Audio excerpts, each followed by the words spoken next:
ক'বলগীয়া বৰ্তমান ঠিকে চলি আছে আমাৰ এভিকশ্যন ড্ৰাইভটো আৰু হাইকোৰ্টৰ যিহেতু অৰ্ডাৰ আছিলেই আৰু যথেষ্ট সময় দিয়া গৈছিলে, নটিচ চাৰ্ভ কৰা গৈছিলে, তো আমি দেখিব পাইছিলো যে মানুহখিনিয়ে নিজে নিজে বহুখিনি বস্তু লৈ গৈছিলে আৰু যিখিনি থাকি গৈছে সেইখিনি আজিৰ ভিতৰত আমি চেষ্টা কৰিম যেন গোটেইখিনি আমি আনি হেৰি কৰি দিব পাৰোঁ।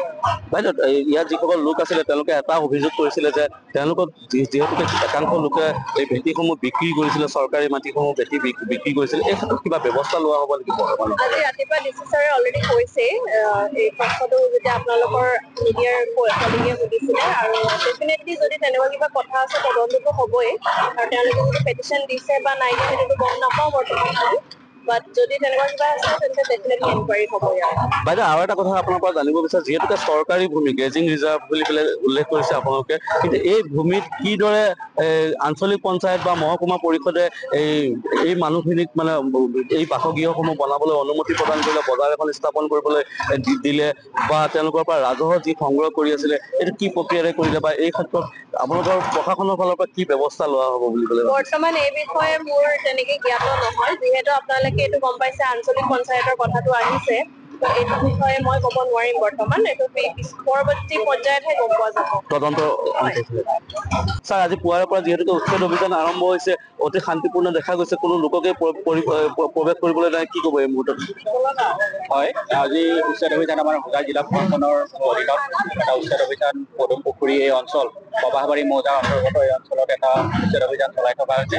অৱশ্যে এইটো মহামান্য আমাৰ উচ্চ ন্যায়ালয়ৰ গুৱাহাটী উচ্চ ন্যায়ালয়ৰ আদেশ অনুসৰি এইটো উচ্ছেদ অভিযান চলিছে।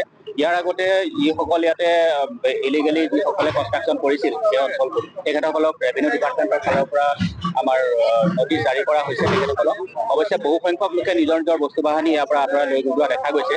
এতিয়া যিসমূহ ইয়াত অৱশিষ্ট আছে, বাকী আছে, এইসমূহ আমাৰ জিলা প্ৰশাসনৰ তৰফৰ পৰা আমি এটা এভিকশ্যন ড্ৰাইভ কৰি আছো, শান্তিপূৰ্ণভাৱে চলি আছে আৰু আমি আশা কৰিছো যে বাকী থকা সময়খিনিও আমাৰ খুব শান্তিপূৰ্ণভাৱে এই এভিকশ্যন প্ৰচেছটো আমাৰ কমপ্লিট হয়, আৰু বিশেষ আমাৰ ইয়াত অসুবিধা নহ'ব বুলি আমি ভাবিছো। ছাৰ, আজিৰ দিনত সম্পূৰ্ণ হ'বনে গোটেইখিনি? আজিৰ দিনত সম্পূৰ্ণ হ'ব বুলি ভাবিছো আমি, যিহেতু বহুত বেছি নাই, ইতিমধ্যে বহু সংখ্যক লোকে ইয়াৰ পৰা তেখেতসকলৰ বস্তু বাহানি আঁতৰাই দিছে আৰু যিসমূহ বাকী আছে সেইসমূহ আমি আজি দিনটোৰ ভিতৰতে শেষ কৰিবলৈ চেষ্টা কৰা হৈছে, গতিকে গোটেই দিনটোৰ ভিতৰতে আজি শেষ হ'ব বুলি আমি ভাবিছো। হয়, ইতিমধ্যে দণ্ডাধীশগৰাকীয়ে মন্তব্য দিছে যে আজিৰ দিনটোৰ ভিতৰত তেওঁলোকে এই সম্পূৰ্ণ উচ্ছেদ অভিযানটো সম্পূৰ্ণ কৰাৰ আশ্বাস দিছে। মই অকণমান চেষ্টা কৰিম, দবকা ৰাজহ চক্ৰৰ বিষয়াগৰাকী আছে, ৰাজহ চক্ৰৰ বিষয়াগৰাকীৰ পৰা কিছু মন্তব্য ল'বলৈ চেষ্টা কৰিম। যিহেতুকে আজি পুৱাৰ ভাগত তেওঁলোকে কিছু কথা তেওঁলোকে জানিব পাৰিছিলে আৰু জনাৰ পিছত তেওঁলোকে এক তদন্ত ঘোষণা কৰা হ'ব বুলি জিলা প্ৰশাসনৰ ফালৰ পৰা অৱগত কৰিছে আৰু তদন্তৰ অন্ততহে এই যিসকল লোকে এইদৰে ভেটি আবণ্টন দিছিলে তেওঁলোকৰ বিৰুদ্ধে ব্যৱস্থা লোৱা হ'ব বুলি তেওঁ উল্লেখ কৰিছে।